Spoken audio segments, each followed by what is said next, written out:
Maritime. Anytime, Maritime. Luis de los Santos of the Maritime Industry Authority. Anytime, Maritime. Anytime, Maritime. Time Maritime.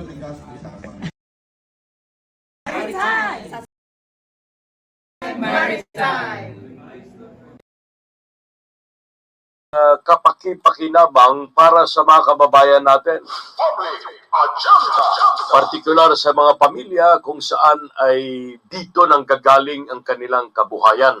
At maliban sa kabuhayan, ang maritime industry is contributing in the tune of $9 billion taon-taon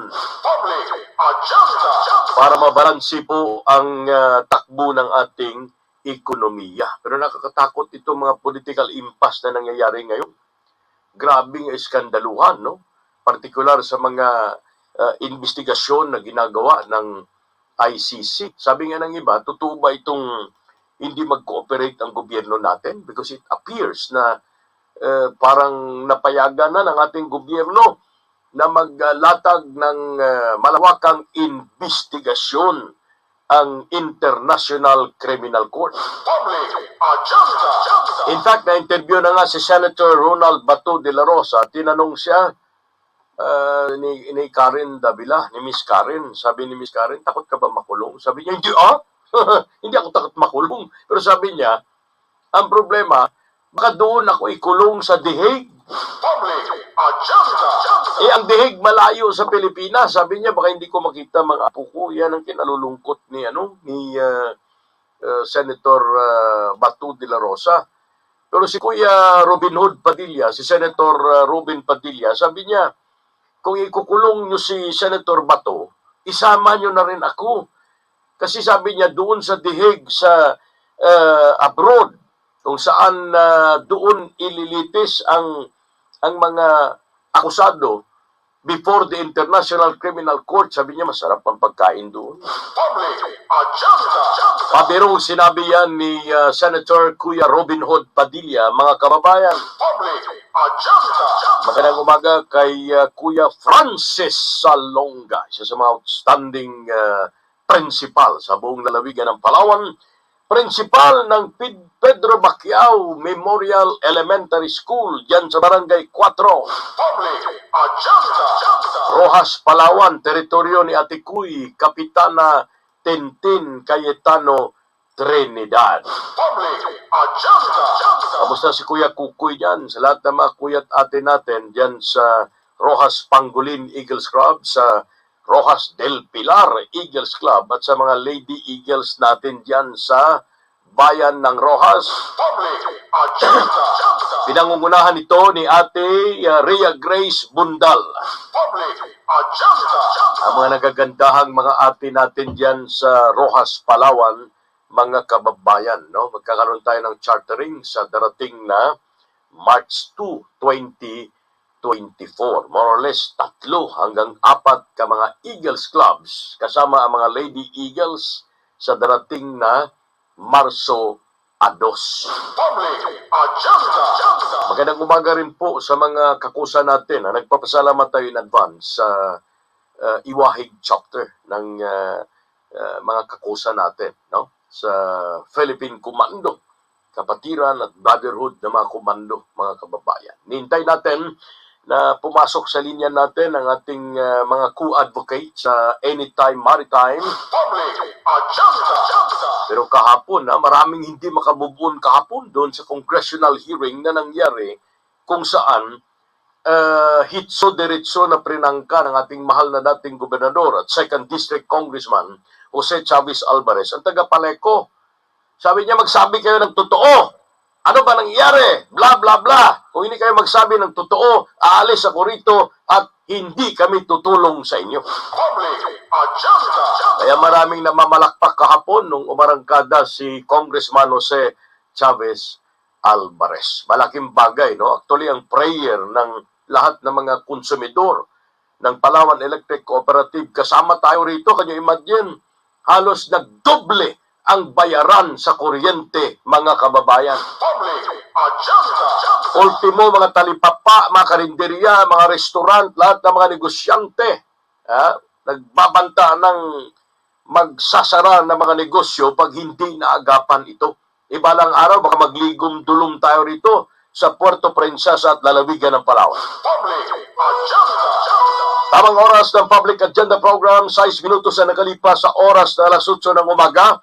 Atensyon, Palawan Vanguard Online News Agency. Makoneksyon natin sa Biyayang Piyaga, ang mga media connection natin sa Brunei, sa area po ng Malaysia, sa area po ng Indonesia at sa lahat ng mga Filipino, particular sa mga seafarers all over the world. This is your Anytime Maritime Tuesday edition. Ang petsa ngayon ay 6 ng Pebrero taong 2024.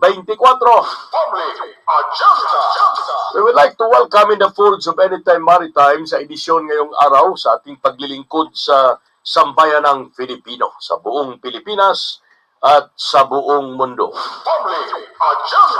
Ang ating founder ng Anytime Maritime, mga kababayan, si Miss Marian Ibuna Pastrana. Magandang umaga po. Good morning, everybody. Good morning, GM Alex.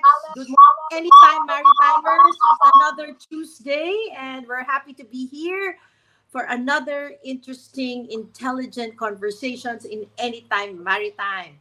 GM Alex, ang init-init ng usapan tungkol sa nabanggit ni former governor, now Congressman Jose Pipito Alvarez. Talagang nasa headline news. Pinag-uusapan. That's right. Oh my God. Oo. Ano ba take mo dyan?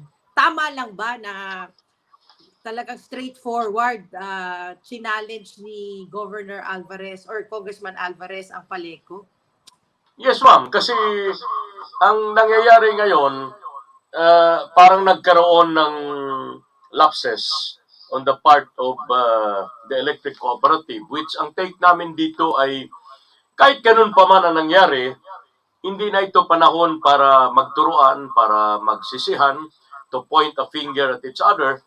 Pero tama din lang na lumabas ang katotohanan kasi yung nangyaring congressional hearing, congressional inquiry kahapon ay ang lahat ng mga nagsasalita doon as mga resource persons were speaking under oath. So hindi sila pwede magsinungaling. In fact, si Congressman Erwin Tulfo ay nagbanta sa General Manager ng Paleco na sabi niya bakante pa ang detention center sa ilalim ng Kamara. Kaya si GM Contrivida, in fairness to the guy, bago lang siya nag-general manager ng Paleco, mga 2 years pa lang, wala siyang ginawa but to tell the truth. No? Sinabi niya kung ano ang nasa record. Lalong-lalo na si Congressman Erwin Tulfo pala was raised here in Palawan. Marami siyang kaklase, marami siyang classmates dito. Nagrereklamo sa kanya tungkol sa brownouts na kuminsan umaabot ng tag-5 oras at kuminsan umaabot ng kalahating araw. So marami na ang negosyong apektado, ang mga residente ay talagang pilit na binabalikat itong napakataas na presyo ng kuryente. In fact, kahit sa operations natin dito, we are very much affected kasi naglubo ang electric bill in the tune na halos magdoble ang electric bills. So ang sahod ng mga tao, particular sa mga daily wage earners, ay hindi naman tumataas. Kaya ang mga revelations is that dati may mga bahay na ang binabayaran is only 1,500, ngayon ay sobrang 3,000. May mga binabayaran dati na tag 5,000, ngayon ay malapit tag 10,000. So sabi ng mga residente, sa halip na i-budget para sa pagkain ay napupunta ito sa bayan ng kuryente. Pag hindi ka nakabayad, putulin ka. Kaya one day soon, sabi ni Congressman Jose Chavez Alvarez, pag hindi ito magawa ng paraan, kahit temporaryo man lang sa tulong ni Speaker Ferdinand Martin Romualdez, baka mas lalong lalala ang problema. Kasi right now, nasa 14.70 ang per kilowatt hour ng presyo ng kuryente. Kung hindi maagapan ito, comes the month of March, papasok na naman ulit ang Paleco sa another emergency uh, power supply agreement. Makalulubo na naman ang bill o rates ng kuryente in the tune of 17 point something hanggang 18 pesos per kilowatt hour. So, ano na yan? Hindi na pahirapan, magiging kalbaryo talaga sa lahat ng, wala exempted yan. Mayaman ka man, malaki ka bang tao dito sa Puerto Palawan, talagang aaray ka sa rates ng kuryente. Kaya ang nangyari kahapon sa House of Representatives, ang mga congressmen na nagpahayag, nag-inquire, ay mga congressmen na talagang may malasakit sa mamamayang Palawenyo. In fact, kahit hindi kasama ang Minduro kahapon sa usapin, isinama, pinakiusap na isama na lang ang Minduro kasi ang experience ngayon ng Palawan ay hindi magkalayo sa experience ng Minduro. Weeks ago, bago sumapit ang bagong taon, ang nararanasan ng Iloilo at Panay ay ganito rin. Kahapon in the afternoon, Davao, problema ng kuryente ang pinag-uusapan. Kaya once and for all, sabi ni former Governor and now Congressman si Chavez Alvarez, panahon na para matuldukan ang problema. Kaya imagine si Congressman Erwin Tulfo, alam niya 1974 pa lang, dito na pala sila sa lalawigan ng Palawan. Since 1976, nung itinatag ang electric cooperative hanggang ngayon, ganun pa rin ang common experience ng mga Palawenyo. Kaya ang kailangan dito ay isang hindi band-aid solution. Kilala naman ng lahat si former Governor Jose Chavez Alvarez na ang kanyang performance, ang kanyang nagiging bakas bilang gobernador ay hindi matatawaran. Hanggang ngayon, it's beyond compare. Ang excellence ng kanyang paglilingkod ay ayaw niya ng pabanjing-banjing, ayaw niya ng banid-banid. Gusto niya long-term solution para sa sambayan ng Palawenyo. Kaya nagpapasalamat ang lahat. Todo palakpak ang mga Palawenyo kahapon nung umarangkada na si Congressman Jose Chavez Alvarez. Pero alam natin, with the help of Speaker Ferdinand Martin Romualdez at sa komitiba ng Committee on Energy, ang inaasam-asam ng mga Palawenyo na potential solution, hindi band-aid, ngunit solusyon na magkakaroon ng adequate supply ng kuryente na mura, considerable at environment friendly sa buong lalawigan ng Palawan will be realized. Kasi pag matapos itong first quarter at hindi pa ma-realize yan, hindi ko alam kung saan papulutin ang mga Palawenyo sa tambak-tambak na rates ng kuryente ngayon, Ma'am Marian. Oh my, nako. Sasamahan namin kayo sa panalangin dyan na sana talaga makahanap ng solusyon dyan sa mahal na kuryente at walang kuryente. In fact, last week, di ba, naputol ka, na-miss ka namin, hindi mo natapos because of the total brownout that happened. Nako, sana talaga makahanap ng solusyon dyan. Anyway, tawagin na natin ang ating bisita ngayong umaga, GM Alex. To Maritime, we have another interesting topic. We will be talking about Maritime Social Network. And, you know, ang bisita natin ngayon ay foreigner, okay? But I think he's based in the Philippines. So, let's call him already. Let's call on Stuart McKenna of Propelme. Hello, Stuart, and welcome to Anytime Maritime. Thank you for joining us this morning. How are you? Yeah, good morning. Thank you for having me, Alex and Mrs. Pastrana. How are you? Good. Stuart, can you tell us about Propelme, the future of work at sea? And are you based in Manila? Are you holding office here? Yeah. So my journey, my journey for coming up with the concept of Propelme and what brought me to Manila in the Philippines. Essentially, it starts a few years ago when I was working on many ships. I was a surveyor, I was a naval architect, and I would visit many ships all around the world. And when I was on the ships, I'd meet many seafarers, including many Filipino seafarers, and they would tell me their story. And, sometimes their stories, were a bit sad because they were maybe having some problems back home, or, like during COVID, they were kind of unable to return home. So, along with myself and my co-founder, we came up with this concept of having an app exclusively for seafarers. And yeah, during the COVID pandemic, myself and my co-founder developed the app for seafarers, developed all the features, and then approximately 1 year ago, I moved to Manila, to the Philippines, and we chose the Philippines as our first market to launch our app. And yeah, the last year's been pretty like interesting, crazy, fun, all the emotions as I learned, more and more about the Philippines, wonderful country.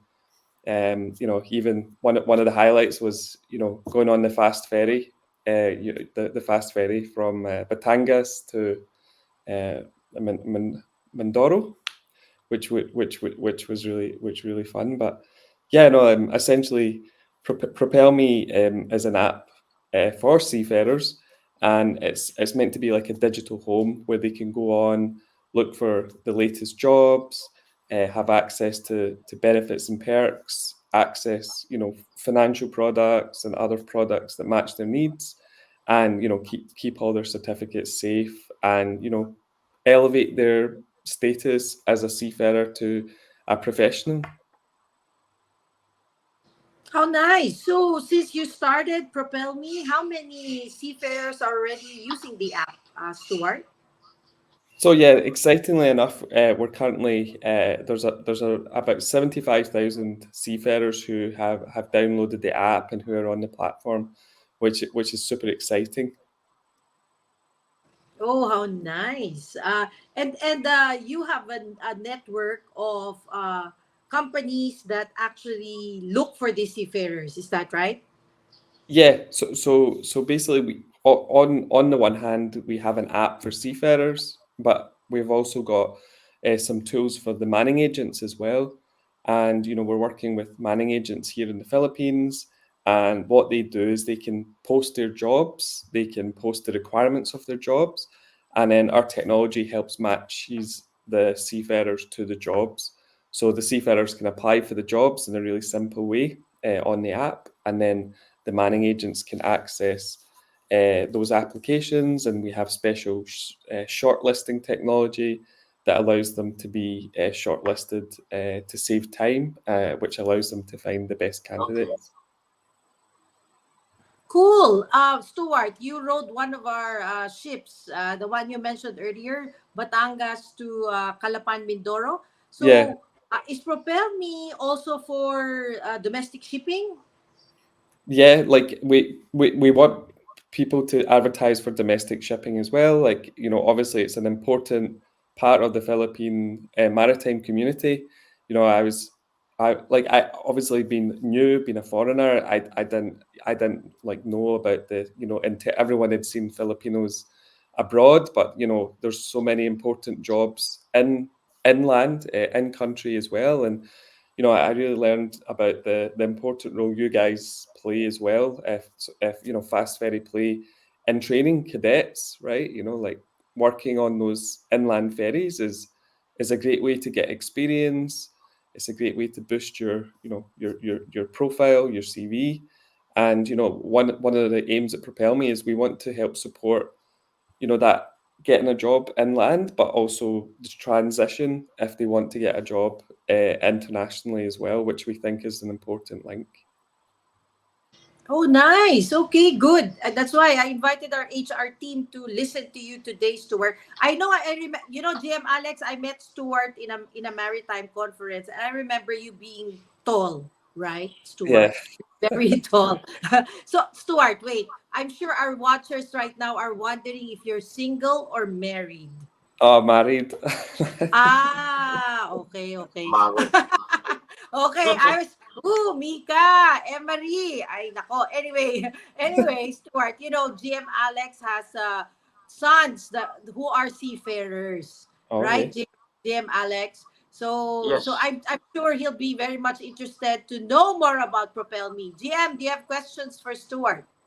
Yes, Stuart, good day ahead and we would like to welcome you to Anytime Maritime. Sana hindi magdugong ilong natin dito, Ate Abigail, no? This morning. Anyway, allow me to ask some basic questions, particular. Families of Filipino seafarers are tuning in right now. We want to find out what this Propel is really all about. No? Is Propel a company, a generic link to the internet world? What is the nature of this Propel Me, Sir Stuart? Yes. So there's many elements, I suppose, to propel me, but the main element I would say is, is here to help seafarers. It's here to be your companion, whether that is, accessing employment opportunities. We want it to be a home to access benefits and services that are tailored specifically to seafarers. One of the things we see a lot is, seafarers have to turn to Facebook quite a lot, and sometimes, on all these job channels and seafarer help channels, there's a lot of scammers.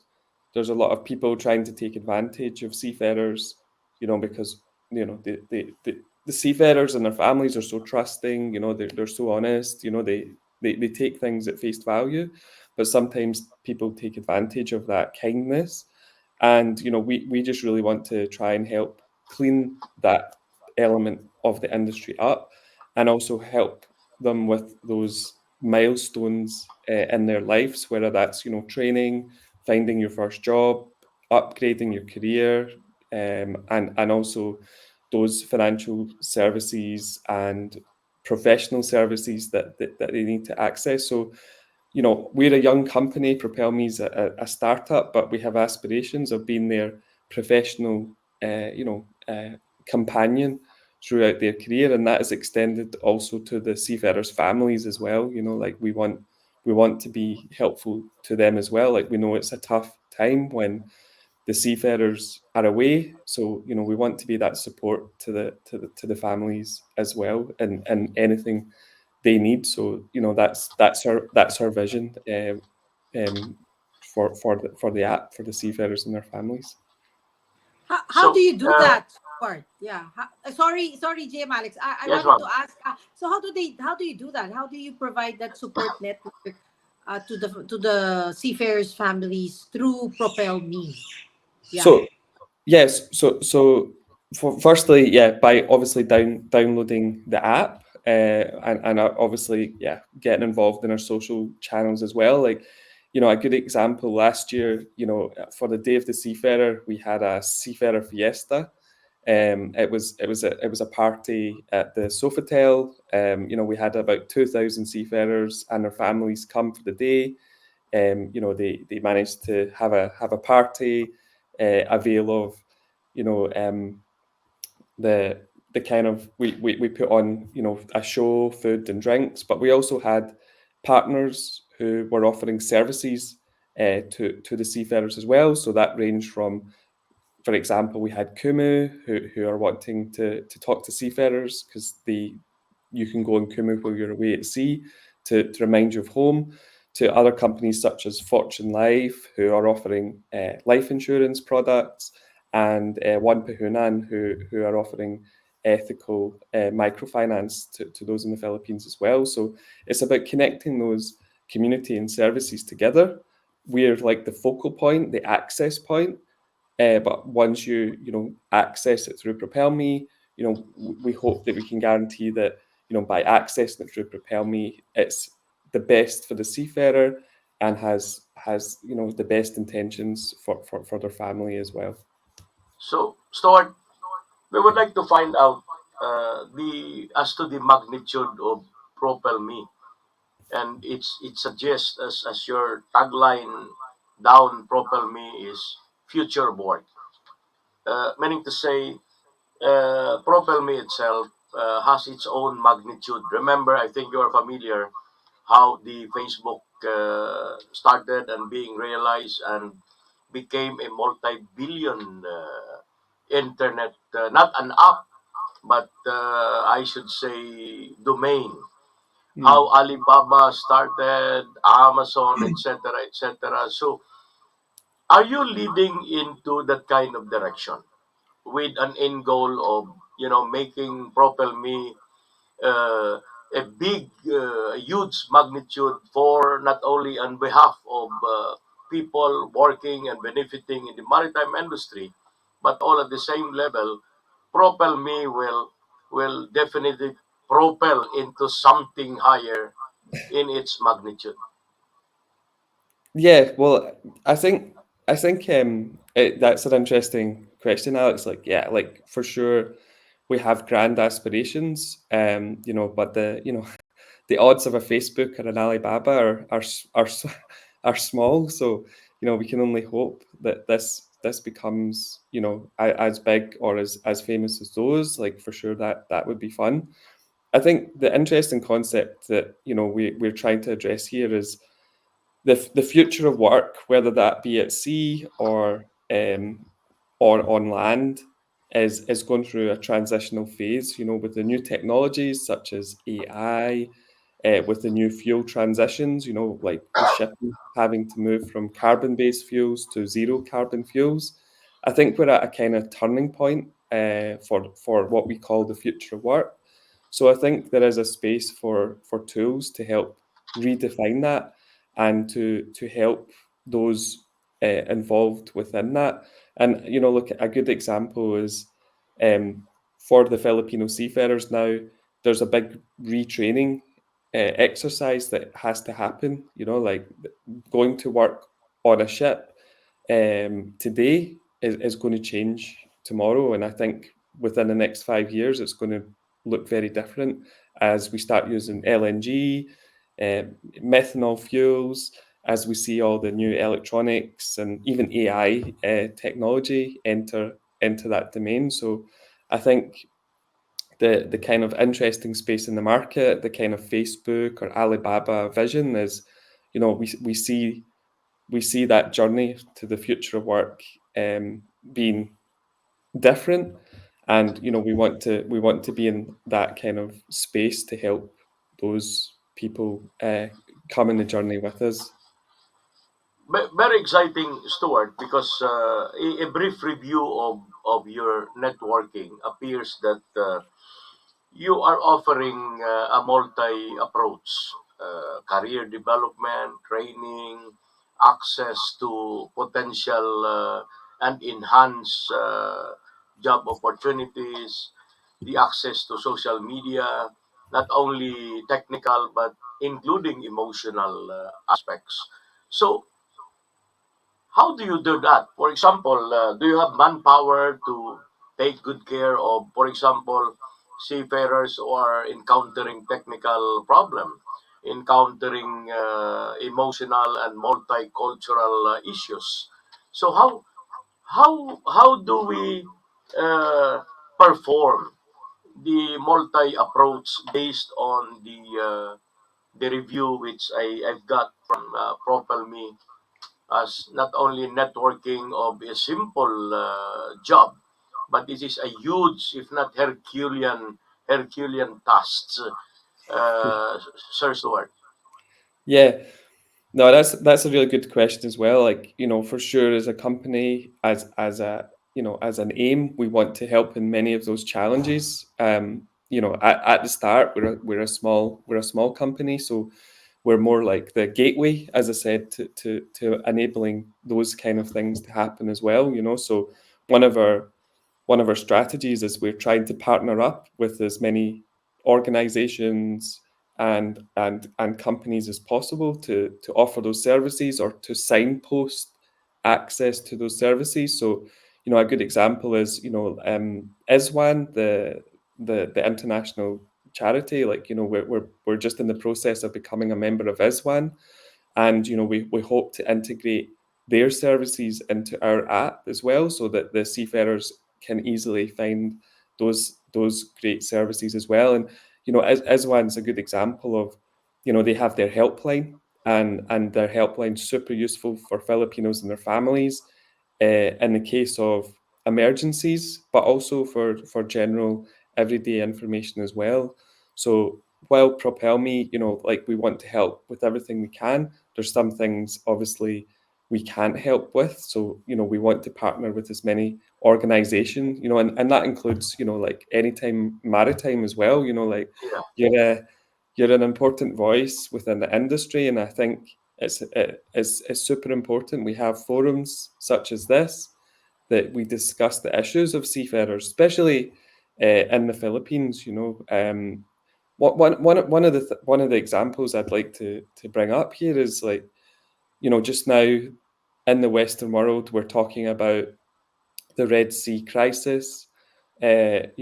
America and the UK are engaged in a bombing campaign of the Houthis, the rebel Houthi, who are disrupting shipping.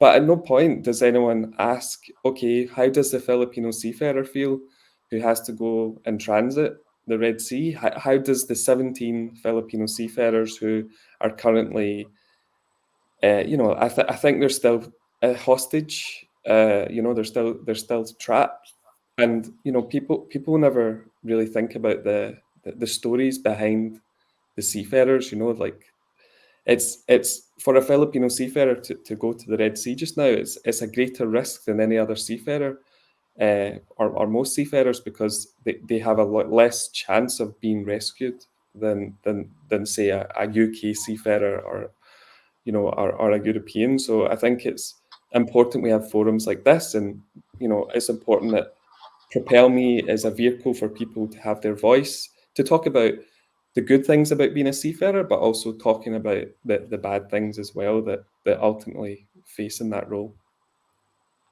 Very interesting, because what you are doing in Propelme is not only a matter of a simple advocacy, but you are becoming more of a channel link or an avenue to address the various issues involving people around the maritime industry.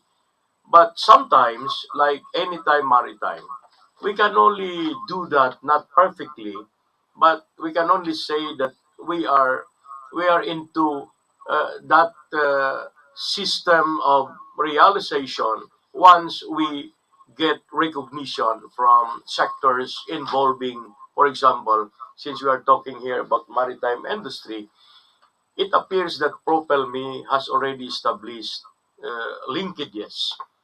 How is Propelme with all these maritime organizations all over the world, not only in the Philippines, but how about your linkages, your network of support, and close working relationship with all these sectors and organizations involving maritime industry? How is Propelme before in the face of all this I mentioned? Yeah, for sure. Like, as I said, we're trying to talk to as many people as possible. I think it's quite like, when we first came up with this idea, we thought that some people would be, like, hesitant towards the concept, like, from maybe a ship owner side, who maybe thought, oh, like, we already have existing methods of recruiting people. We've already got existing channels. But one of the great things that has been so, like, great for Propelme is every stakeholder seems to support the need for something like this. I think, that in the maritime space, you know, we have charities which do a great job. And then obviously we have, like, you know, bodies like the IMO and, you know, like all these think tanks who are trying to shape the future.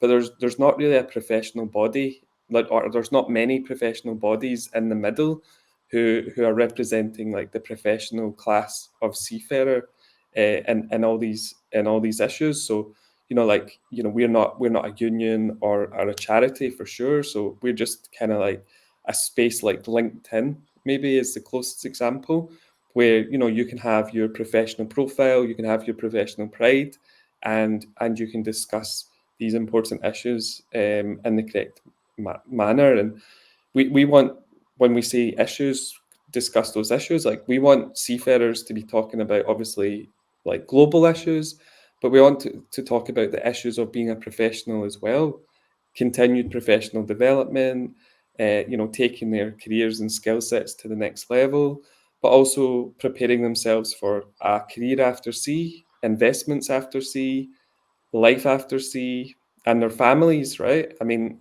this being a especially in the Philippines, like, being a seafarer is transformational, right? For you, as you and your family, you become a seafarer, you go to college, you work super hard, you get a job with an international company, and then all of a sudden, you know, like, 10 years later, you're earning 10, 12, $13,000 per month, you know, and with that with that spending power in the province, you know, that's transformational for the seafarer and their families.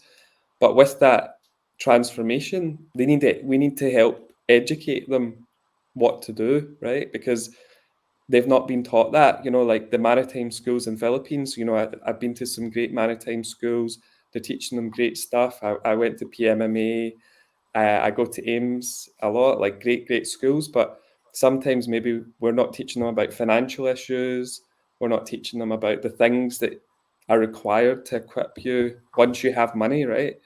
When they're at college, most of them don't have any money, and we need to help them, you know, when they suddenly, you know, do have money, how to budget, how to spend, how to save. So Okay. yeah, I think we want to be in that space of like, helping them be a professional within the industry for sure, but also within their community and within the Philippines. If I really got it right, Sir Stuart, just recently you mentioned about you started working as belonging to the one of the prestigious industries in the world, the maritime industry, where in the Philippines the maritime industry is contributing in the tune of $9 billion Mm. every year. Yeah. That is a lot of money, uh, making a balance in our economic setup in the country. So you started working in the maritime industry, and then suddenly you came up with this Propelme, the future of work. Uh, what inspires you to establish the same, Sir Stuart? So, I'm from a maritime background. Well, Scotland, where I'm from, Glasgow in Scotland, like, you know, obviously we have very strong maritime links.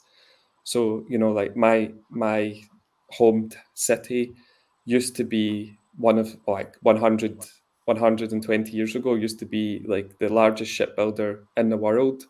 You know, at a time, one in three or 1 in 5 ships would have originated from the Clyde in Scotland. And that kind of maritime heritage, kind of, as I was growing up, you know, it was something I remained really interested in. And then I went to university to study naval architecture and marine engineering. So it was more like shipbuilding and ship repair and things like that. And it just was such a great career because, you know, like, it's internationally looking.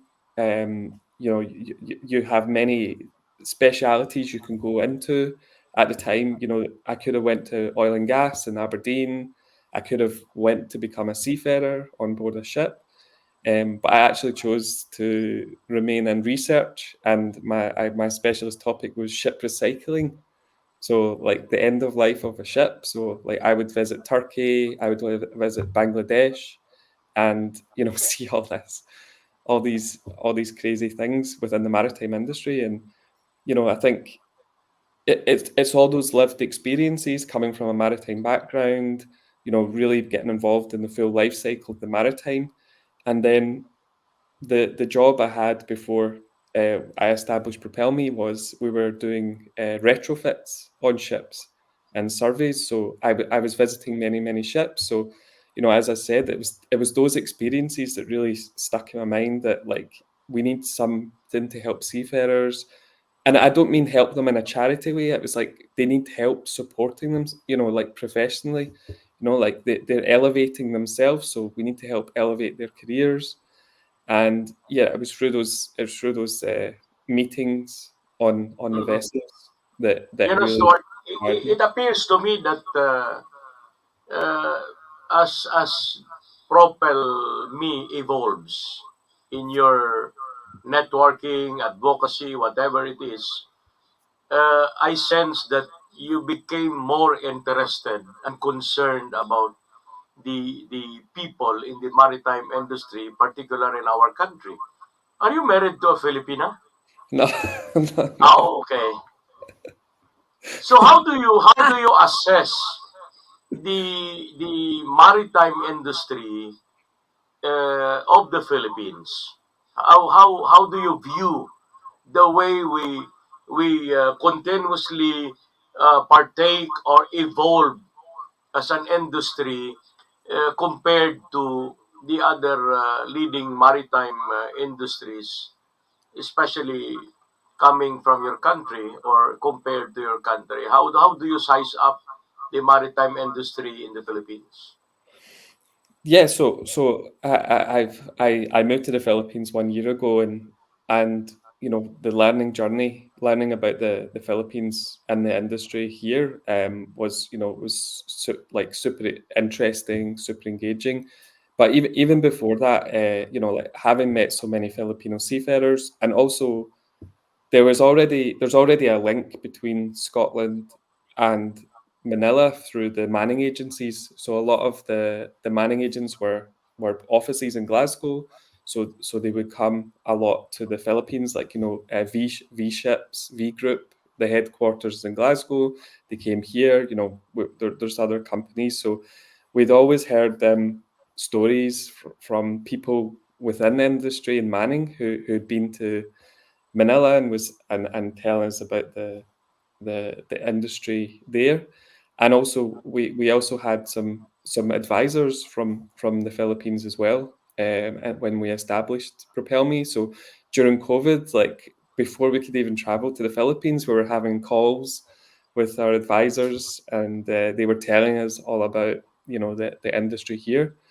And obviously once I arrived here, I think I maybe thought I knew some things about the Filipino maritime community, but it wasn't until I arrived and fully immersed myself in the community that you got to learn the scale and depth of the operation in the Philippines, and how big a part it is of Filipino life. As you say, 9 billion US dollars remitted from seafarers every year. So, in Scotland, being a seafarer is such a small percentage of people now. It's a very niche topic. People don't even know about it.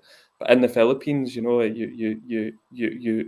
it's a big part of society, and it's a big part of the country, and the traditions that we see, from the great institutions of the Philippines, all the way through to the talent that we see, now becoming one of the most sought after professionals within the industry. Like I think we're obviously in a bit of a crewing crisis shortage of numbers just now, but people are still coming to the Philippines to try and attract the best talent. Due to the education, the communication, and the extra skills that the Filipino seafarers offer the world maritime industry. Thank you so much. We really appreciate that remark as regards our Filipino seafarers as well as the Philippine maritime industry itself. No? Now, let's go back to our founder, Ma'am Mary Ann Pastrana, the madugo ng Ilonggo, Madam. Go ahead. I don't know, Stuart, if you got that, but we have this ongoing inside joke that if we have to speak English a lot, our nose bleed. So yeah, GM Alex nose is already bleeding, so he's passing on the mic to me. Anyway, Stuart, what I got out of the discussion, Propelme is bridging the gap in the industry. You know what's not served using technology using technology and then focusing in the maritime industry, which is really a great delight for us because we need that, and you're just making it fast. Like what needs to be served, Propel Me is gonna serve it fast by providing that platform. And hearing you, I was like, there's a song in my head. The song is "You've Got a Friend in Me."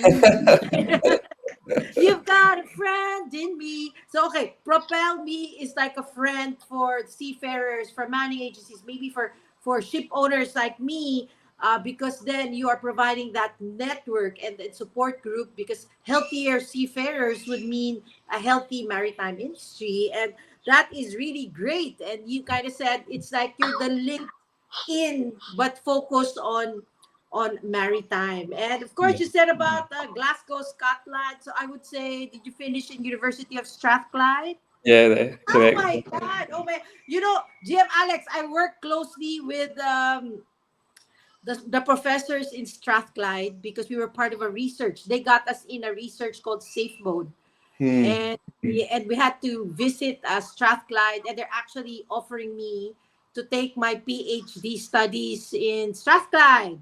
But Wow, yeah. yeah, but now I decided to go for WMU. So I'm pursuing my doctoral degree in maritime affairs in World Maritime University.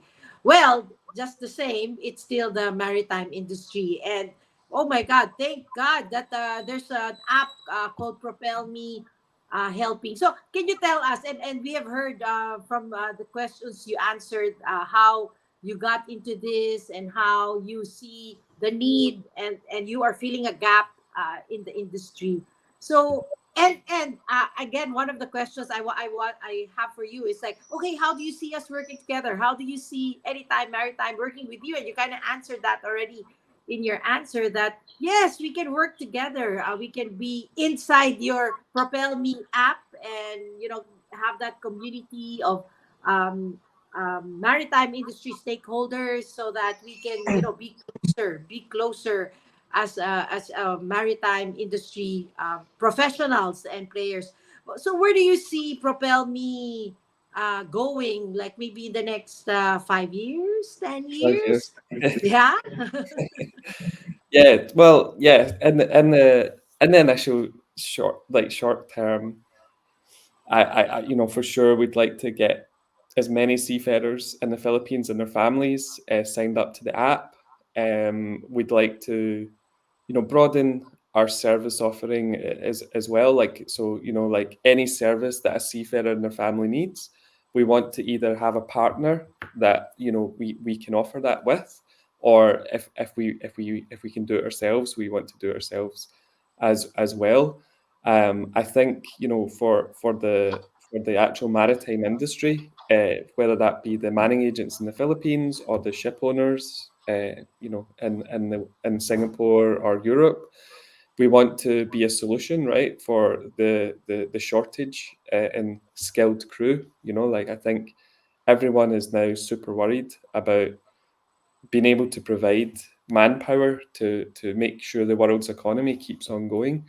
So, like we hope our tools allow them to continue to find the best talent, to continue to identify the gaps, the training gaps, right? And we hope to be a solution and helping them solve those short to medium term problems.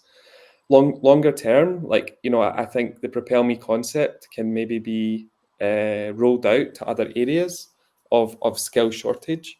So one of the things that I think would be super exciting is to have a Propelme for the healthcare sector and the care sector, and then also for other skilled professions. So, like for a good example is we look at Japan, Korea, Germany, Austria. Their birth rates are so low, and their population is in decline, and there's a shortage of workers. Within the next 20 years, there's not going to be enough workers to sustain their economic output. So the countries such as the Philippines, Indonesia, Southeast Asian countries, they will be so important to continuing that, the success of that country. So I think it'd be really interesting for the Propel Me kind of future work concept to look at those other verticals as well. But for sure, maritimes are our focus at the minute. Yeah, right. I see you. I see you that we really have to highlight the importance of the maritime industry. And I can just thank you that you see the Philippines as a major player. Because I think, di ba, GM Alex, as a Filipino, sometimes we kind of put ourselves down, or we don't believe in us as much as others would believe in us. And we hear Stuart saying, we're going to play an important role, in supplying the human resource in the maritime industry. And it's up to us to make it happen, like to encourage more to become officers and get Yeah. into the conversation, and have that, importance and emphasis on really working to deliver what is needed for the industry. So, Stuart, we guested Ice One years ago. I don't know, episodes ago, not years ago, episodes ago, and we see their importance. Um, so we have listeners, cadets, young cadets, students. You said you've been around maritime schools. We have partner schools, and Anytime Maritime is being supported by all those 75 maritime schools. We intend this to be available in our Facebook page, YouTube, social media pages, so that they can watch and rewatch and learn.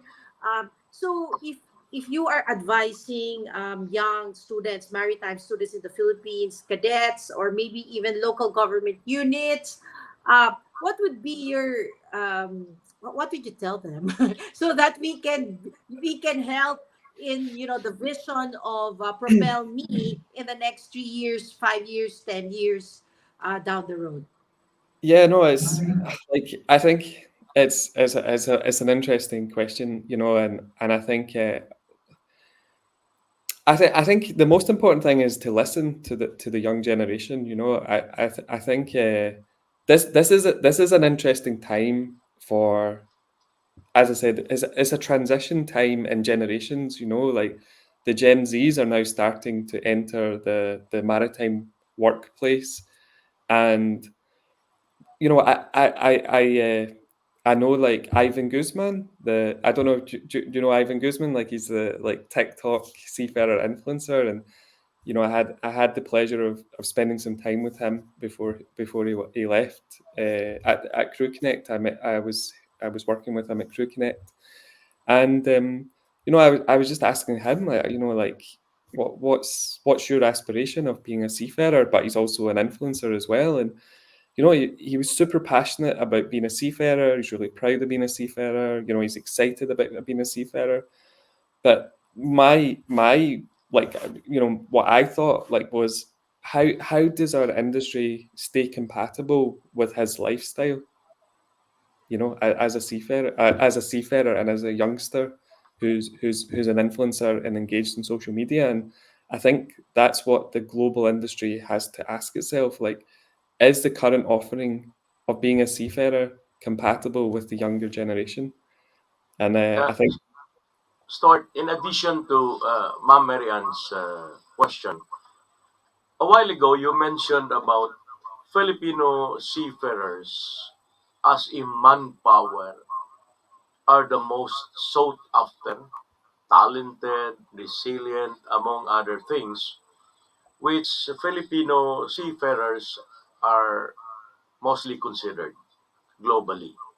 Mhm. But with this millennial time, as against the old methods or the orthodox one, do you think uh, there is something needed to be done as a matter of regulations by our government, the application of laws, blah, blah, blah, to better enhance the capability of Filipino seafarers?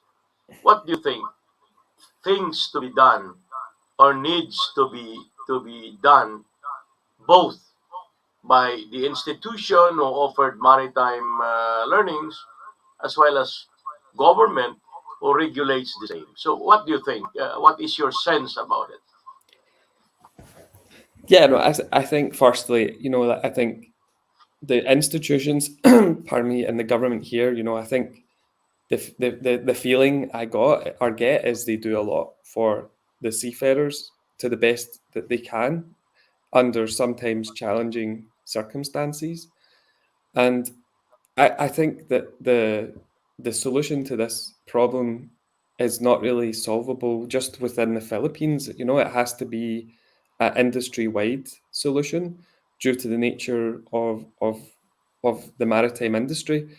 And examples of that include, like, the future of fuels in maritime has to be decided. It has to be set upon, and just now it's not really that clear. So for sure, the institutions or the government can't be like, okay, everyone now has to learn about LNG or everyone has to learn about methanol, because as an industry, we've not yet like really decided that. So it's so difficult, and it actually requires a globalist international approach. And institutions like the WMU, which Miss Pastrana's involved with, like those kind of institutions have to give guidance down to the Philippines of, this is the template that we now have to go, because for sure the institutions today are teaching today's technology or even yesterday's technology, and it's that transition to tomorrow. But if they don't know what tomorrow will be, then it's hard to ask them to teach it. So I think it's a combination of industry, government, and institutions which have to come together and really decide.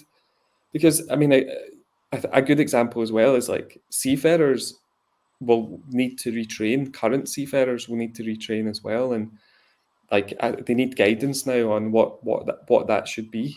So it's a good question, but it's so difficult. I, It's I agree, Stuart, because I really intend to find out your sense or answer because in spite of the fact that Filipino seafarers right now, we are one among those mostly and widely considered talented English spokening seafarers. However, based on research and record, there is these countries who are upcomings also when it comes to maritime industry, when it comes to manning, to manpower. Here comes India. Mhm. India is now considered as the world's most populated country. And India is now not only trying, but they are now developing their best seafarers also, which aside from India, another country who are projected to be the competitors of Filipino seafarers all over the world. So that's why I asked that question as a foundation to the future of Filipino seafarers around the globe. So I hope you understand why I did ask that kind of question because uh, if you in Propel is very much interested and concerned about the future of Filipino seafarers, so definitely we are too concerned about the future not only of Filipino seafarers but the maritime industry in this country as we continue to evolve, partnering companies and countries all over the world when it comes to maritime industry. Yeah, no, for sure. I think it is a competitive landscape at the end of the day. And India, they have invested in becoming the officer of choice. I would say, like they invested a lot in their programs, and they have now the most officers in the fleet. And I think the key to the Philippines, remaining as a provider, that one of the best providers of maritime talent is, like obviously they just have to respond to change fast. Like things will change, but it's about how quickly you respond to that change. And that's where you'll have winners and losers, like, people are now, due to the skill shortage for sure, but they're now looking at setting up offices in Indonesia, like Vietnam, uh, like Myanmar. So people are looking for sure, but I think the Philippines always has that advantage as it's established. It's condensed as well. Like you have such a condensed,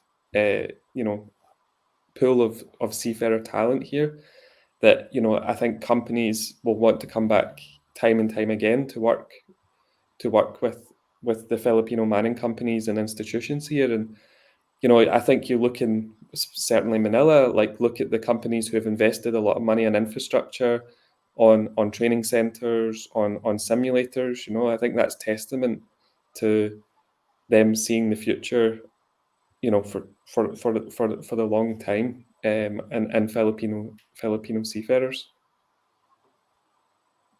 So, speaking about maritime industry, I mean, not only Philippines, but globally, the maritime industry. How do you foresee the continuing future of maritime industry globally, vis-a-vis to all this kind of problem right now?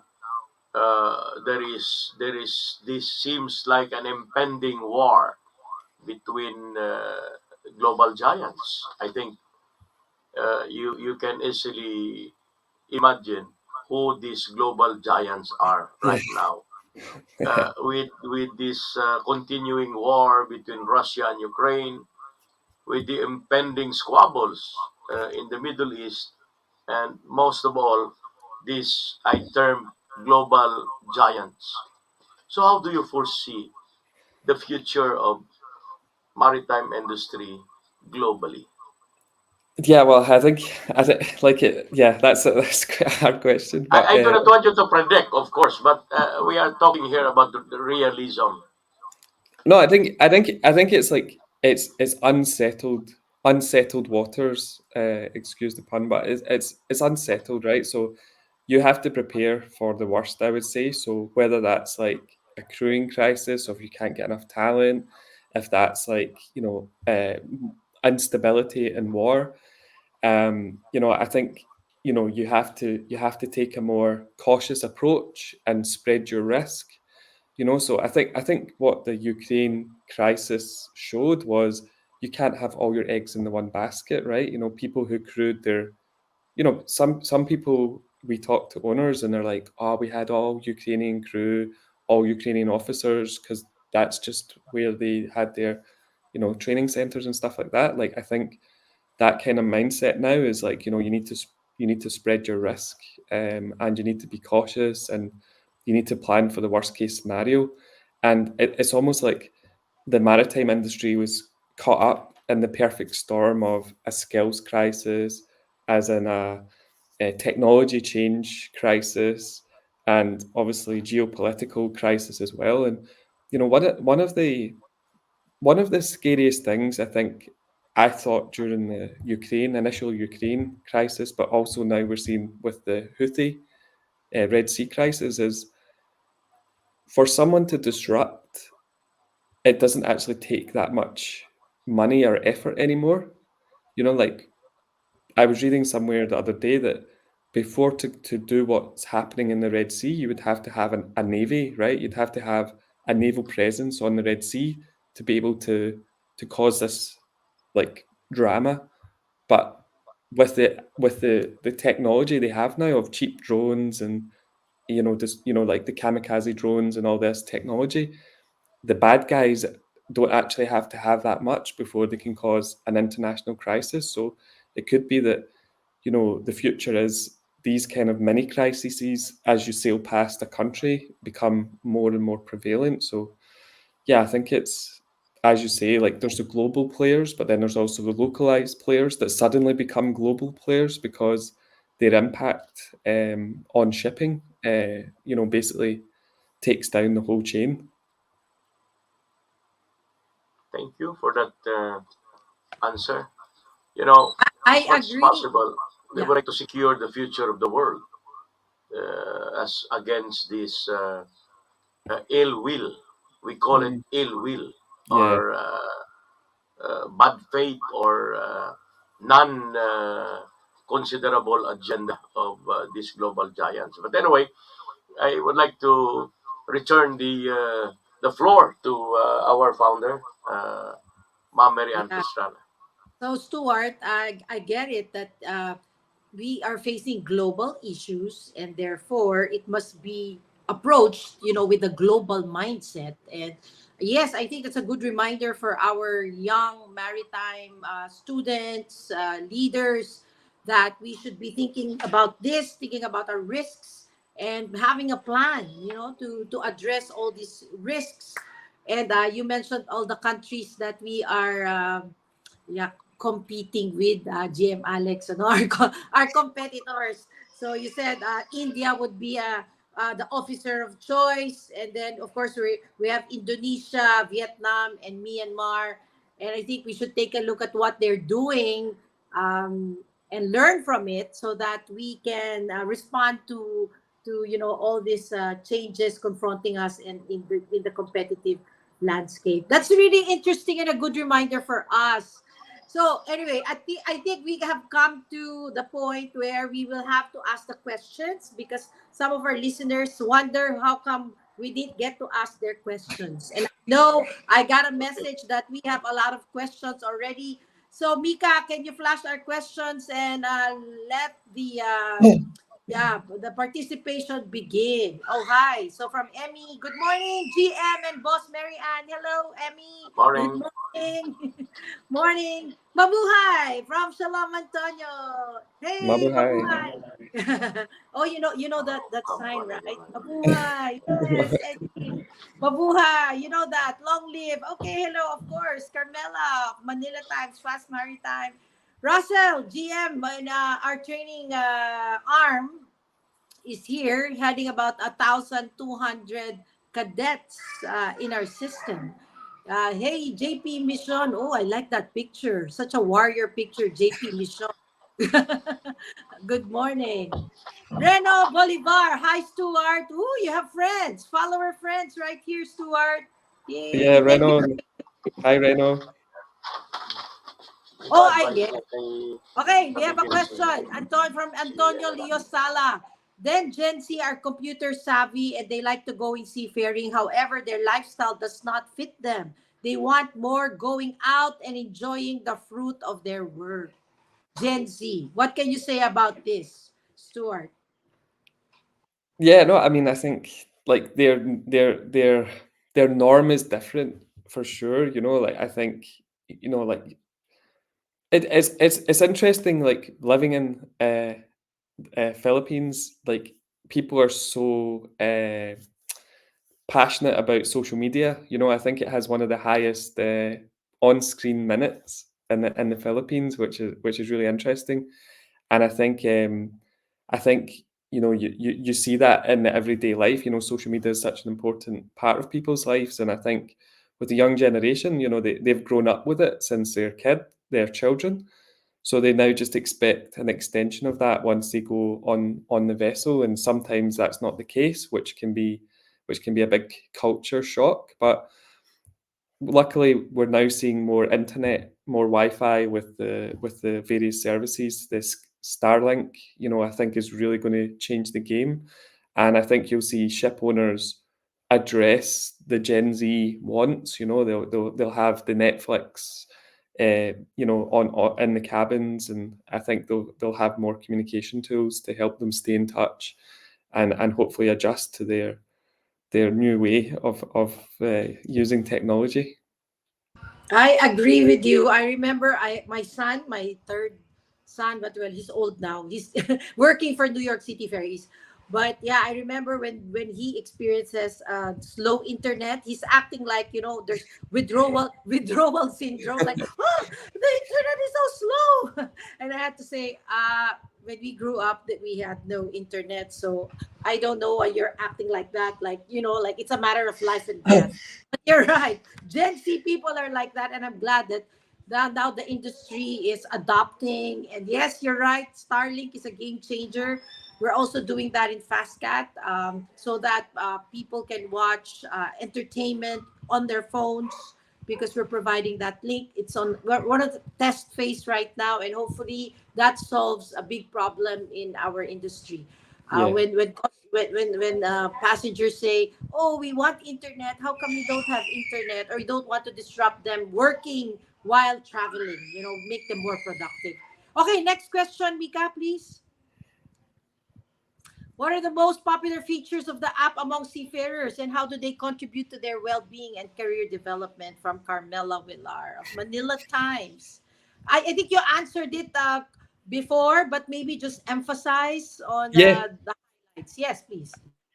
yeah. So I think the most popular features for the seafarers is just now is like, yeah, finding those great roles. The way you apply for a job on Propelme is we made it super simple. So once you upload your documentation once, you never need to do it again. Like, one of the things we noticed in Manila is, there's a lot of form filling, there's a lot of going to the office, so we wanted to stop wasting people's time repeating the same task every time. So once you put your information in, it's a simple.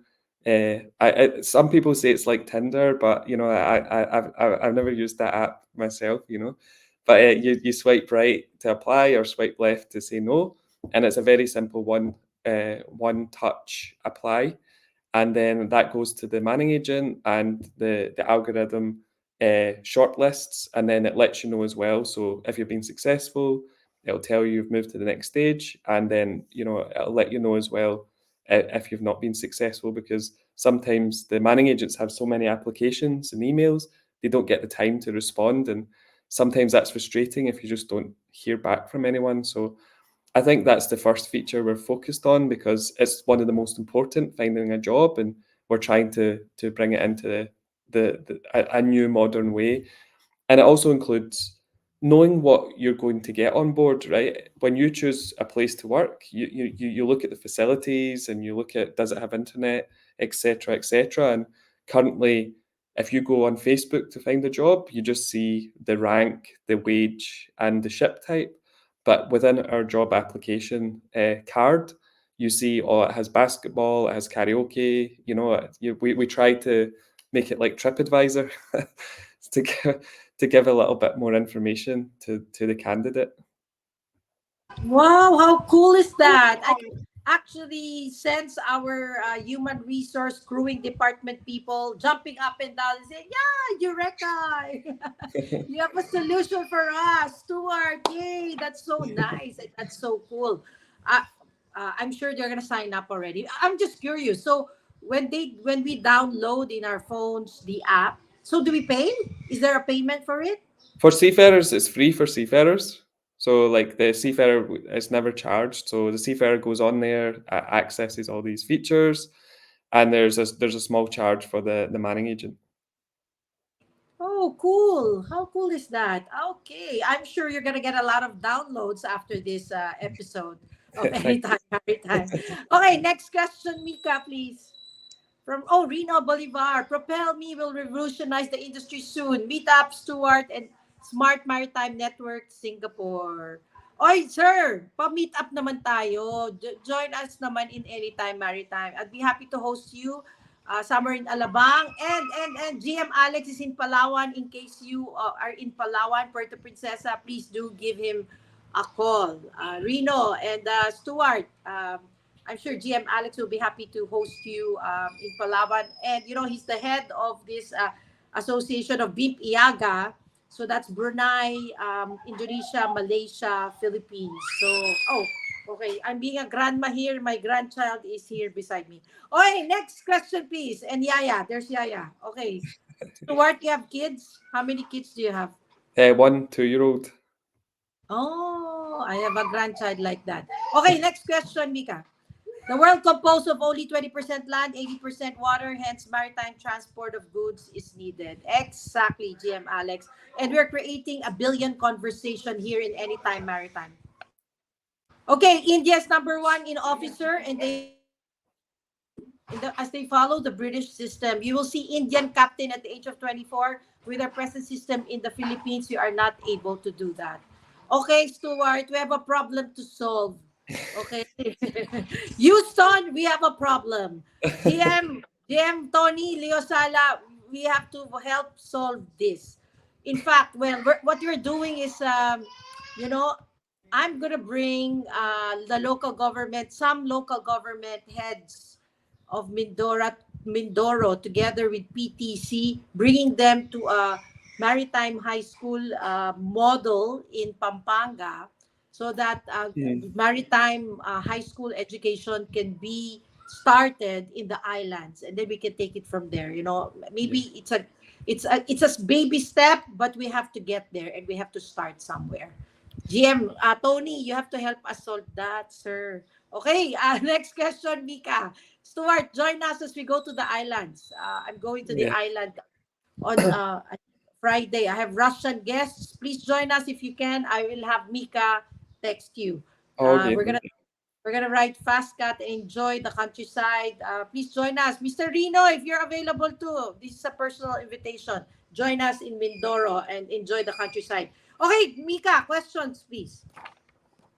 How can companies and organizations leverage Propelme to improve the working conditions and well-being of seafarers? Again, he has answered some of the questions, but please, in case highlight, share with us that. I think these are the questions that was sent to Anytime Maritime, Stuart. Yeah. Yeah. So basically, the vision for how companies can tap into Propel Me is obviously with the recruitment tools to help find the talent, but we also have some other planned tools we're going to release this year for also engagement and retention. And that essentially is a tool that leverages Propel Me's kind of distribution network to the seafarer, so that if they join your company, we can help send surveys to them for wellness, for to understand how they enjoyed their contract, and also we're working on a kind of perks for companies to give. So if they wanted to give access to insurance, or discounts and retailers and stuff like that. So yeah, we're working on something that allows the companies to help take advantage of Propel Me as well, out with the recruitment. So I just to clarify, Stuart, so maritime students would be welcome to download Propel Me as well, right? So if Yeah. it means applying for a cadetship berth slot locally or abroad, it can be done. And then maybe their career pathing, because already it's available. Yes. Yeah, so like everyone's welcome, like we want the seafarers, the cadets, their families, everyone's welcome to download the app for free. And yeah, one of our plans is to get any cadetships. We want to have access to them on the app as well, so they can have the best opportunities to apply. Nice, nice. Wow, really interesting. If I'm Russell from our team, definitely he'll be interested to push this with the cadets in our system. Okay, next question, Mika. DM Alex, we're now reading the questions. How does Propelme okay. Propel address specific needs challenges faced by seafarers in terms of social isolation, communication, and access to resources? I think you have answered this already, Stuart, right? But if Yeah, you have, yeah, yeah, yeah, no additional comment on that. yeah. Obviously, we can't solve all the problems on board, but yeah, I think it's more our mission statement and giving the seafarers a voice. I mean, one of the things I learned so much, and you know, it was from Renault's Marino PH page, which I love, was the talent of the maritime of the Filipino seafarers. Like, you know, I didn't expect there to be such a talent, you know, outside of seafaring. You know, like the singing, the comedy, the influencers. You know, so like, you know, that like showing that like we like people have no idea, like, you know, in UK or Singapore or in Europe, they have no idea that the seafarers have all these talents. So we hope that one of the good things to come out of Propel Me is we help show the ship owners. We're like, look, these guys aren't robots, you know, like they like to be funny, they like to do all this kind of stuff. So we hope it's a kind of bridge between the owners and the managers and the seafarers as well, to show them the kind of styles they like, you know. So like, I mean, Yeah, one guy I really like, he does this comedy, McKen's or something like that. Like he's on board the ship. yeah, in our case, we always think of employee engagement activities, and it's so important so that we get them engaged, and we're a happier place to work in, a Yeah. great place to work in, and definitely what you're offering in Propel Me will achieve that goal, right? Getting people to showcase their talent and having fun. In case you don't know, Stuart, GM Alex has a golden voice too. He sings Oh, in karaoke. We should hear you sing one day here, GM Alex. Yeah, I think that's what he does to de-stress as well. Sing. And I think for seafarers, that's really, a solid activity where you can de-stress, bond with your co-seafarers, officers, and highlight all the talent, or don't keep the talent, share the talent, right? Okay, more questions, Mika, because we don't want to miss any questions. But GM Alex, if you have questions, you are muted. You have to unmute. Okay, okay, wait. Before he unmutes, if we follow religiously Maritime Labor Convention, please flash 206 uniformly worldwide, their well-being is secured. Yes.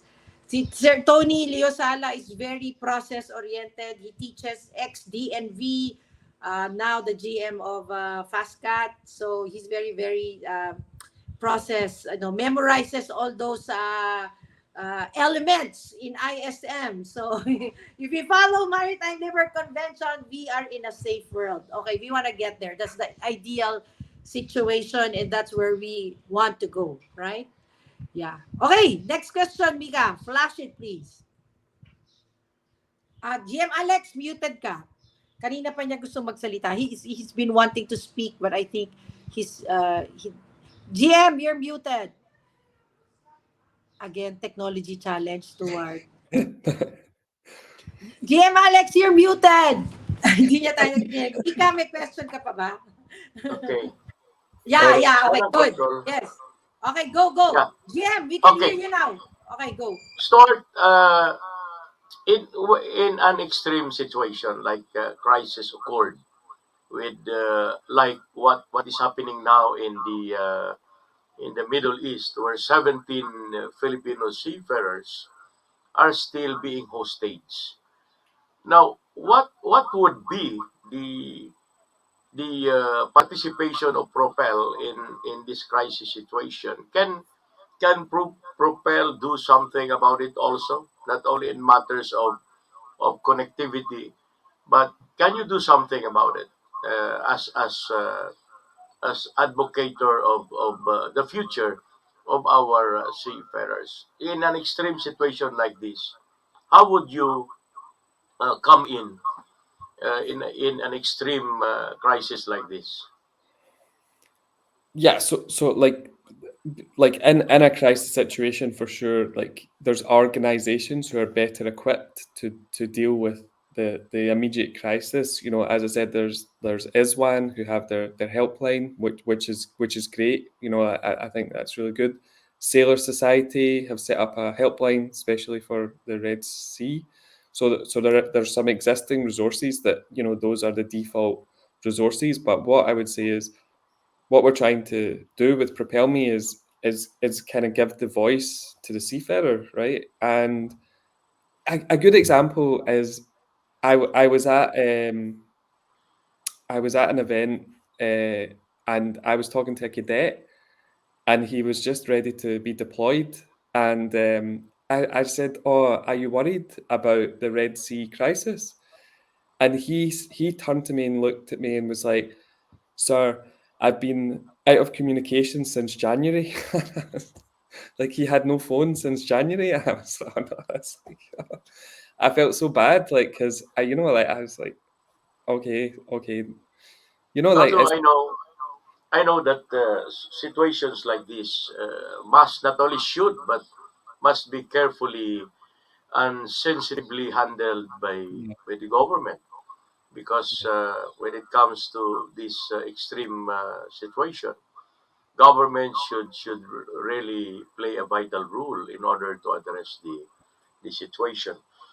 Uh, but somehow, uh, have you tried trying to access or to be able to find out the situation of our brothers who are now in that kind of scene yeah, uh, in the Red Sea?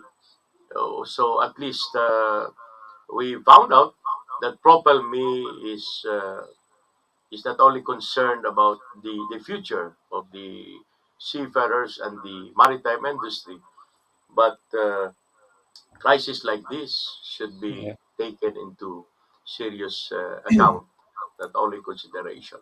Thank you for that answer. yeah. No, for sure, for sure. Yeah, no, I think, like, you know, I as I said, like, the focus just now in the West is on on the crisis, as in the trade will stop, but it's the human story behind it, which is not acceptable. You know, it's not acceptable for someone to go to work and have to go to a war zone. You know, like, a seafarer's not a military. Like, he's she or he's a merchant mariner. You know, it's a professional job, and you know, it's just the risk they're having, being exposed to just now, and the uncertainty. Like the cadet, like, he doesn't know what's going on, and he may have to go there, and to not know and to not have the information at hand is wrong.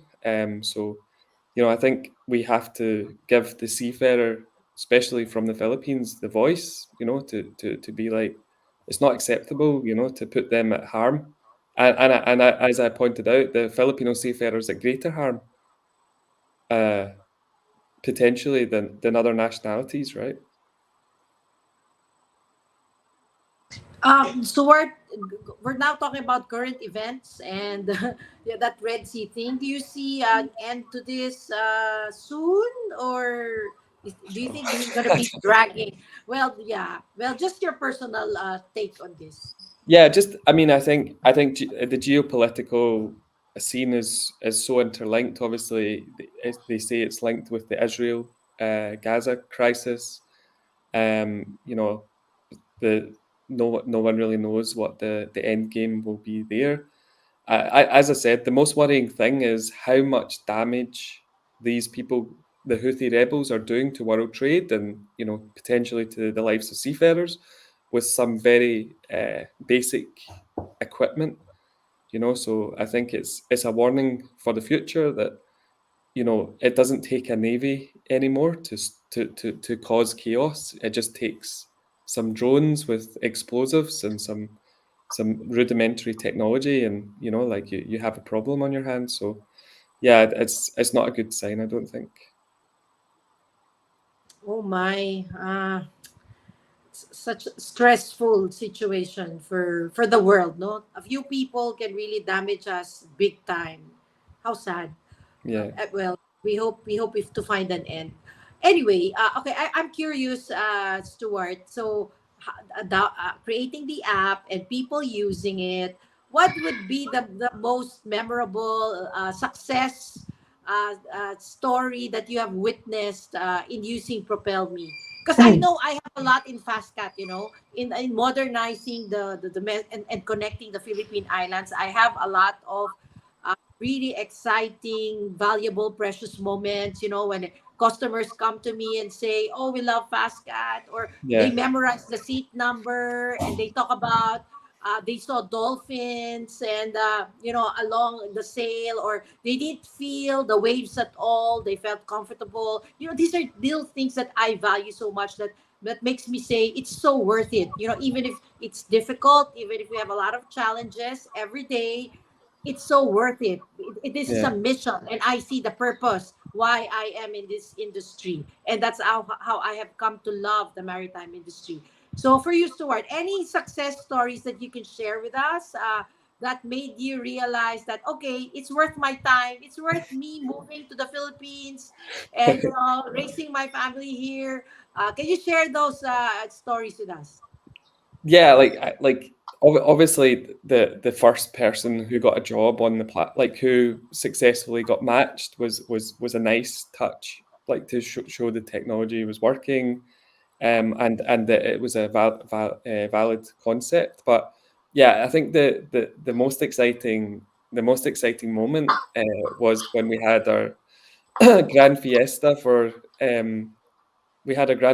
seafarers in the Sofitel, and I think that was just pretty crazy because it was 2,000 seafarers and their families, and it kind of validated the kind of mission statement that like it's not like we're not a charity, we're professionals, and everyone's coming together as a professional seafarer, a maritime professional, and they're enjoying it, they're enjoying themselves, and taking part in that aspirational vision of elevating yourself to that professional class. So yeah, for me that was a real validation when 2,000 people turned up, and we nearly got closed down by the hotel, and like Oh my God, such a fiesta, huh? You got first-hand experience of a Filipino fiesta, where everybody's there and you enjoyed, and you said you had entertainers as well. You cannot have a fiesta without that entertainment as well, and families were there, so that's so nice. So that's coming from the point of view of the seafarer. How yeah. about can you share a story from the experience of the industry, like the manning industry, like how did they experience Propel, what benefit they got, and what you saw working for them? Yeah, no, I think that, I think when people seen what we're doing with the seafarers, like through the events and through the social media outreach, they start to come to us and ask to join, right, the manning tools. And for me, that was a really nice moment because it shows that there's people who understand we have to change, and there's people who accept that like we can't do it the old way anymore, we need to embrace the future technology.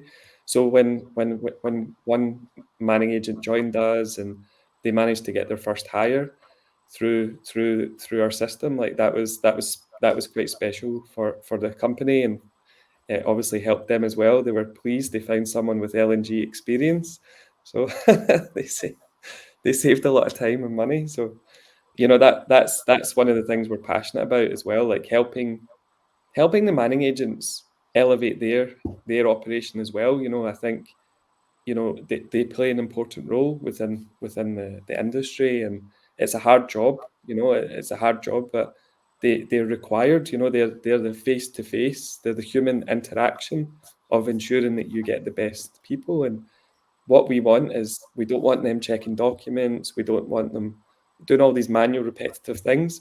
We want them having conversations with the candidates to make sure that they're getting the best people, to make sure that they fit into the organization. So we want them to be recruiters, right? which is a human to human interaction, being a recruiter rather than just being a paper chaser. So we're quite passionate about that, and I think the manning agents appreciate that as well. Stuart, when it comes to manpower, Filipino seafarers at that, which do you prefer? Filipino as an officer of the ship, or Filipinos working as crew members of the ship? Which do you prefer Oh, of a Filipino seafarer? I don't really subscribe to that nationality, that's the best job kind of thing. I see the individual, and you get good seafarers and you get average seafarers, and of course you get bad seafarers, so I think everyone should be given the chance to prove their worth, and I don't think nationality should be a part of that conversation. But But Filipinos I like the are Philippines. not only, yeah, I understand that everybody has the fair chance under the heat of the sun, especially in the maritime industry. But Filipinos are, hardworking, resilient, all at the same time. Filipino can always stand with the test of the time. No, So with the Red Sea experience right now. So I agree. I agree with you. no, for sure, for sure. Like, I mean, one of the things I learned, like living in the Philippines, and I this is not my experience, but from our staff, from the people we talk to, I didn't fully appreciate how tough life can be for some people in the Philippines, and I think the other element of it is it's fragile. It's like if someone in your family has an illness, the whole family has to help, because they might not have enough blood at the hospital. They might have to go and get the special medicine, and maybe these are things I took for granted, you know, we take for granted in Scotland or UK, and that's super tough. If someone's sick and you've got to go and find the blood or the platelets or stuff like that, and this could be while you're working at sea, so you could be thousands of miles away, stuck on board the ship, and this crisis is happening to your family, and there's sometimes not the support network to make sure that things are happening. So, that's one thing we all need to know. Like the manning agents, the ship managers, and the ship owners.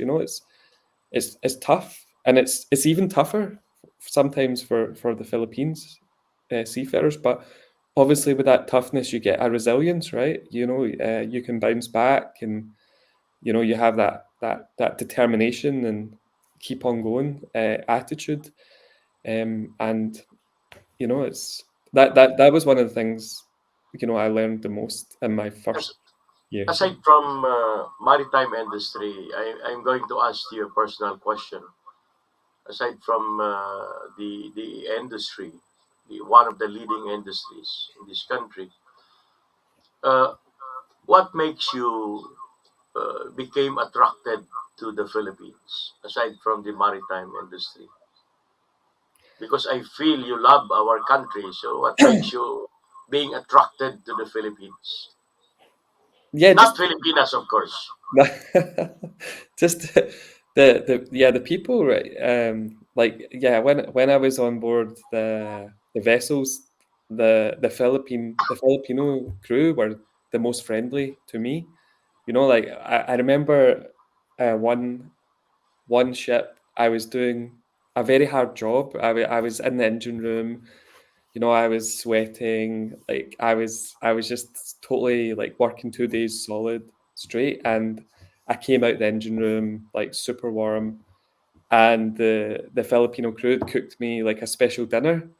It's like I was like, oh, thanks. They made me a nice steak. So the little touches like that.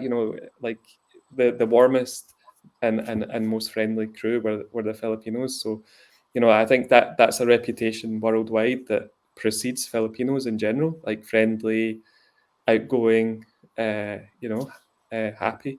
So like when I came to the Philippines, like everyone was super friendly, really family orientated culture. And then of course the scenery, like I'm been fortunate enough to go to Boracay and Bohol and Tagaytay. Wow, you've been So to I Boracay. yeah, You should come to Palawan. I went So, to Yeah, GM, I invited him. I said if he wants to go to or if he's going to Palawan, I'm sure GM Alex will be happy to host yeah, you at least visit the radio station in Palawan. And you know, funny because last night I was just having that conversation with a friend who lives in Italy, and we were talking about medical care in the Philippines. You know how expensive it can be, and you can imagine a seafarer, in the middle of the sea, maybe Red Sea, and thinking about family members who are sick in the Philippines, and yeah, they have to raise money or even ask for blood because the government hospitals are not providing that. And how tough it is. You're right. It's really tough for us Filipinos. Just to deal with traffic every day is already hard enough. You're discussing that when you were in Sofitel last Friday. My daughter was saying, "Oh, mom, I was chatting with someone here. Oh, we were in the spa in Sofitel, and we do small talk with the masseuse, and then they go, oh, they travel 2 hours or 3 hours wow. to get to work. Can you imagine how tough that is? So yeah. oh my god, and I'm glad that with the efficiency features of Propelme, you are going to help a lot. They don't have to travel, they have to just download their application forms in the app, and then it can be picked up, and algorithms lead it to manning agencies. So that's good. I think I saw a question flashed. Let's ask that question lest we get comments that their questions were not asked. We don't want that. We want a participation and engagement in Anytime Maritime. So yes, please flash the question, Mika. I saw the question asked. I saw that was a question from our HR director, Girly Sulaybar. Mika, what happened? Okay, how can Propel help domestic shipping companies hire crew officers and other maritime related positions like naval architects, tech soups, when these applicants would prefer to apply internationally? Ayan. And how can they access your app? You answer the question on the fees. But yeah, maybe the practical side of how do we access it? Because a lot of us are not tech savvy. I'm one of those people, and you're right, because maybe growing up we didn't have those computers. We studying, we didn't have that. So yes, please tell us too. Yeah, so the seafarer downloads the app really simply from the Play Store or Apple Store. But the tool for the manning agents, it's a online SaaS product, and one of the good things about Propelme is we audit all the companies who post jobs on our app. So it's a closed system. You can't, like, the manning agents can't just sign up and start posting jobs. Like we check all the information from the manning agent to comply with the DMW registry, and to make sure that they're legitimate. And that's one of the things where it's a great feature actually, because you see on Facebook anyone can post a job. The scam artists, the fees that they try and take from people. So by having it by us auditing the manning agent, it makes sure that it's a legitimate job source, and when someone goes on the app, they know that they're getting a job from that. So yeah, like you could what would happen is we'd sign the manning agent up, we do a training session, we show you how to use it, you post a job, you put in your requirements, and then it goes onto the app, and then the people can apply for the job. Yeah, I think the interesting thing about the domestic shipping versus international shipping, I suppose it's like a crossover, like sometimes the international will return, like and want to be more domestically focused, which is a great way to get talent. And then obviously the people at the start of their career can go for domestic for experience and then maybe graduate to international shipping. So I think it's a unique crewing situation, but I think there's positives in both ways. You're helping a generation get experience, and then obviously when people return, when they don't want to travel so far away, you get some great talent. And I remember on the fast ferry, I can't remember the captain's name, but he was a former all the chief engineer and the captain were super experienced. And I'm sure, I think the captain retired actually the day I was sailing, which was quite nice for his last sailing. But I mean, I think that's the great thing about the domestic trade is you can get some really experienced captains and officers, and they can help teach the new generation. Yeah, that's a challenge for us because they get paid so much more in dollars outside. Mm. And there's that thinking of domestic only. Like, there's like that separation. We always say it shouldn't be any different because it's still maritime. But let's get in reality, our reality is, of course, we are domestic and we follow local wages. We earn in, Philippine peso, which cannot compete with Mm. what they pay outside. So that's really a challenge. But it's good to know that, yeah, you answer. If I got it correctly, the domestic maritime recruiters can still avail of the services Yeah. of Propelme with your network of seafarer 75, or did you say 85,000 seafarers? Yeah. And we must put the domestic industry in the equation, right? Yeah, We must not. I have a Yeah. question. I have a question. Like, so in the Philippines, there does seem to be a barrier between domestic and international, and like it's a puzzling thing because in a shortage, like there's a bit of a shortage in some ranks, but sometimes the manning agents they don't want to even consider domestic experience. So, like what I, I suppose the question is why is that, and then what can be done to try and help, short Yeah. like Yeah, I think it's that perception because of the all the accidents, our high safety records mm, in the country, and so the perception is it's only domestic. So mm, I don't know how we created that culturally over time, right now that's what we always say. There should not be a delineation. So you mm, rode our fast cats and you saw how modern it is, and we get comments saying, oh, it's world class, and what we're saying is that is the way it should be. There should not be a delineation. So it's kind of tough that way, but again, what I say is we're part of the solution. So we're mm, gonna stop complaining, but rather just deliver our best service and world class service, so that people will see that there should not be any delineation with yeah, domestic and international.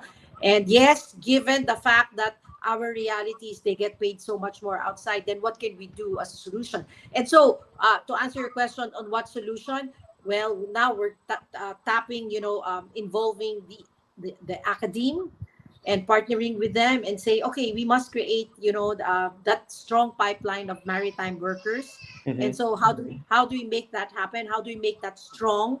Then let's do that, as a strategy. And I think Propel Me is actually one of a solution that can contribute in, making this happen for us. Don't let us not forget the domestic sector, people.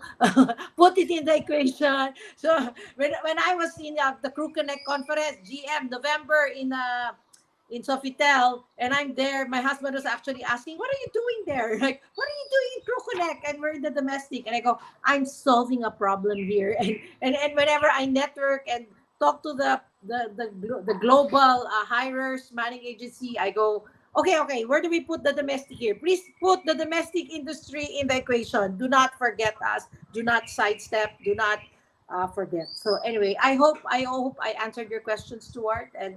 And moving forward, we hope that we really can make that conversation loud and strong to the 85,000 seafarers and say, please do not just set your sights in earning dollars and going global, but Yeah. see how you can serve your country and be part of the growth in the domestic sector. Bring that expertise and be there. Okay, more questions. Emery Simafranca, what measures are in place to ensure the safety and privacy of seafarers using the app, especially considering their often limited internet access and potential vulnerability to exploitation? Yes, I think, Stuart, you answered a lot of this earlier, but maybe again, highlights. Thank you, Yes. Emery. So yeah, for sure, good question. So obviously the data of the seafarers is of utmost important, like compliance with all the data protection regulation of the Philippines is a must. As I said, like, to protect the seafarer, we audit all the manning agents who come onto the platform, so that ensures that there's no scamsters on the, like, offering jobs, and it's all within regulations the way it should be done. And yeah, I think the whole point of the Propelme app is it's a safe space, like, for seafarers. So like we check if there's a advert on the app for a product, we check it and we approve it, to make sure it's suitable for seafarers, and their families. So that's where we think that, the app really comes into its own compared to Facebook, which is like full of crypto scams and worse. Oh, that's good to know. So it is secure. You did your part. You kind of made sure that every entity that you're partnering with are legit, and no, not a scam. So Yeah. we can be assured of that aspect in that aspect. Jim, Alex, you have a question, and Uh, if you have questions, still flash it. Okay. no more questions, except that the RMN Palawan Vanguard news agency in advance would like to say thank you so much. It's a privilege and a unique experience talking to an advocate like you, advocate like us, Mr. Stuart McKenna. Your family name reminds me of the movie Somewhere in Time, starring Christopher Reeves, where his family name was McKenna, way back 1800s, the story. Thank you so You're much, You are Sir revealing Stuart. your age. GM Alex, Yeah, you're revealing your age. You are revealing your age, I said. yeah, yeah. anyway, anyway, there's still a question here. What are Propel's key features that could help seafarers enhance their careers or skills? From Gian. Yeah, please share with us. They're interested how Propel Me can help them enhance their career and skills. Yeah, please tell us, Stuart. Yeah, so like one of our future upgrades to the app is, the inclusion of access to uh, training materials. Like, for example, next week we're launching a Fund Your Future initiative, which is free e-learning for financial literacy.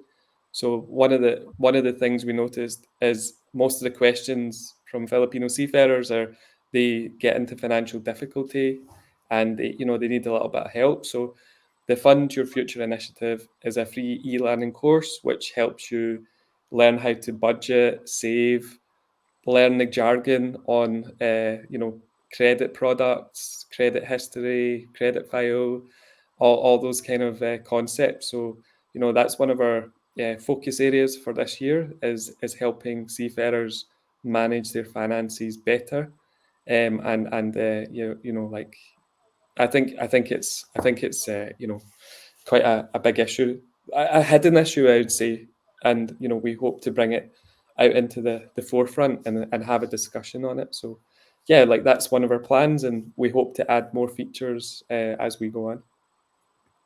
Wow, that's so interesting. That means we don't really have to create our own, but just really access that, and it's available, it's free, and you have tapped experts to do that, right?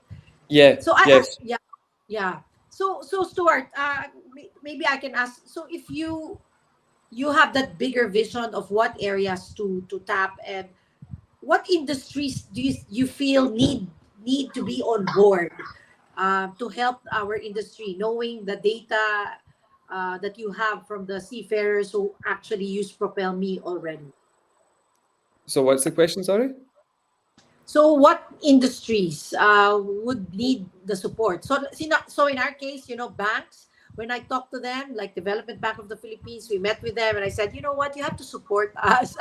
In terms of shipbuilding, and you Yeah. have to support us. And then my husband and I were discussing about how DOT, because we were part of the travel fair, travel expo last weekend, and Mm. again, I networked with the Department of Tourism, and I was saying, you know what, we have to really collaborate and synergize, put our heads together so that we can create the impact that we want, no? So Yeah, when we synergize and we support each other, we come out stronger. We're stronger together. So yeah. in your case, what other industries would you want to be onboarded in Propel Me? Yeah, like I think, like having, the government, Marina, um, like the any maritime related government body, I think the more input, the better.